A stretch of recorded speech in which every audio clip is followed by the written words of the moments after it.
আসসালামু আলাইকুম। সবাইকে স্বাগত জানাচ্ছি বিডি ফিউজে। আপনাদের সঙ্গে আছি আমি সুরভি দিবা। ক্ষমতাচ্যুত ও দণ্ডিত সাবেক প্রধানমন্ত্রী শেখ হাসিনা আন্তর্জাতিক একটি সংবাদ মাধ্যমকে দেয়া সাক্ষাৎকারে জানিয়েছেন, তিনি আগামী ডিসেম্বরের দিকে বাংলাদেশে ফিরে এসে আইনের কাছে আত্মসমর্পণ করবেন। তার এই ঘোষণা রাজনৈতিক অঙ্গনে নতুন করে আলোচনা ও নানা প্রশ্নের জন্ম দিয়েছে।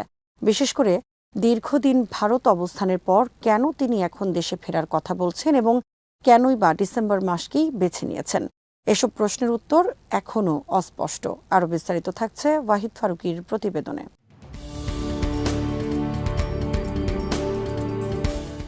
তার বক্তব্যে অনুশোচনা বা আত্মসমালোচনার স্পষ্ট কোনো ইঙ্গিত দেখা যায়নি, বরং তিনি দীর্ঘ সময় ক্ষমতায় থাকার কারণে ভুল হওয়া স্বাভাবিক এমন মন্তব্য করে তার সরকারের বিরুদ্ধে ওঠা গুরুতর অভিযোগগুলোকে সাধারণ প্রশাসনিক ভুল হিসেবে উপস্থাপনের চেষ্টা করেছেন।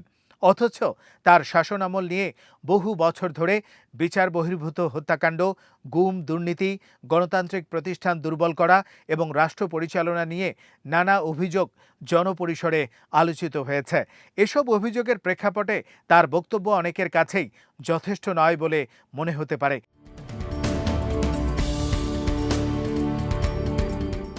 শেখ হাসিনা আরও বলেছেন, দেশে ফিরলে তাকে গ্রেপ্তার করা হতে পারে, এমনকি হত্যা করা হতে পারে। তবে যদি তার বিরুদ্ধে আদালতের রায় ও বিচারিক প্রক্রিয়া কার্যকর থাকে, তাহলে দেশে ফিরলে তাকে আইন অনুযায়ী প্রক্রিয়ার মুখোমুখি হতে হবে, এটাই স্বাভাবিক প্রত্যাশা। বিষয়টি রাজনৈতিক নয়, বরং আইনের শাসনের প্রশ্ন হিসেবেই দেখা উচিত। তার এই ঘোষণার পর বিভিন্ন রাজনৈতিক দল প্রতিক্রিয়া জানিয়েছে। অধিকাংশের বক্তব্য, শেখ হাসিনাকে দেশে ফিরে আইনি প্রক্রিয়ার মুখোমুখি হতে হবে। তবে এই বিষয়ে সরকারের আনুষ্ঠানিক কোনো প্রতিক্রিয়া এখনও প্রকাশ্যে আসেনি। সরকারের এই নীরবতা অনেকের মধ্যে কৌতূহল তৈরি করেছে। যদিও এটি সম্ভব যে সরকার বিষয়টি কূটনৈতিক ও আইনি দৃষ্টিকোণ থেকে বিবেচনা করছে, তবুও একটি স্পষ্ট সরকারি অবস্থান জনমনে বিভ্রান্তি দূর করতে সহায়ক হতে পারে।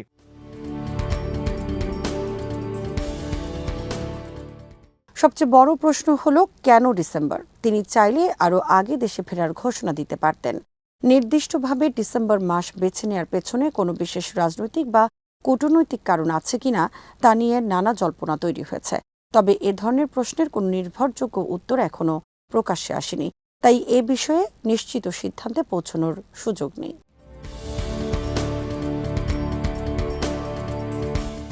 আরেকটি গুরুত্বপূর্ণ বিষয় হলো ভারত। শেখ হাসিনা দীর্ঘদিন ধরে সেখানে অবস্থান করছেন।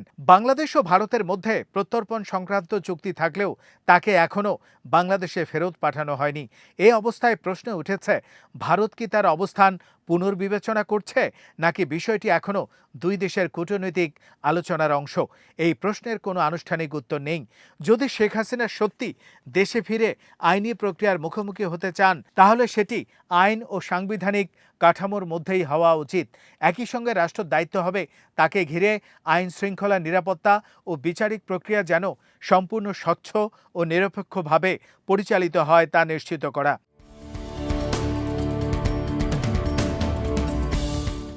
সব মিলিয়ে শেখ হাসিনার প্রত্যাবর্তনের ঘোষণা নিঃসন্দেহে একটি গুরুত্বপূর্ণ রাজনৈতিক ঘটনা। তবে তার বক্তব্য, প্রত্যাবর্তনের সময় নির্ধারণ এবং এর সম্ভাব্য প্রভাব নিয়ে এখনও অনেক প্রশ্নের উত্তর মেলেনি। তাই আবেগ বা অনুমানের পরিবর্তে আইনি প্রক্রিয়া, কূটনৈতিক বাস্তবতা এবং নির্ভরযোগ্য তথ্যের ভিত্তিতেই পরিস্থিতি মূল্যায়ন করা উচিত। সরকারেরও উচিত দ্রুত একটি স্পষ্ট অবস্থান জানিয়ে জনগণের কৌতূহল ও অনিশ্চয়তা দূর করা এবং সম্ভাব্য সব পরিস্থিতির জন্য প্রস্তুতি নেওয়া।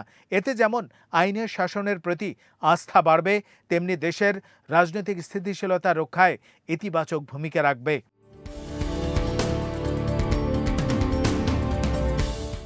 আজ এখানেই শেষ করছি। সবাই ভালো থাকুন, সুস্থ থাকুন আর দেখতে থাকুন বিডি ফিউজ। চ্যানেলটি ভালো লাগলে সাবস্ক্রাইব করুন, সংযুক্ত থাকুন আমাদের ফেসবুক পেজে। আল্লাহ হাফেজ।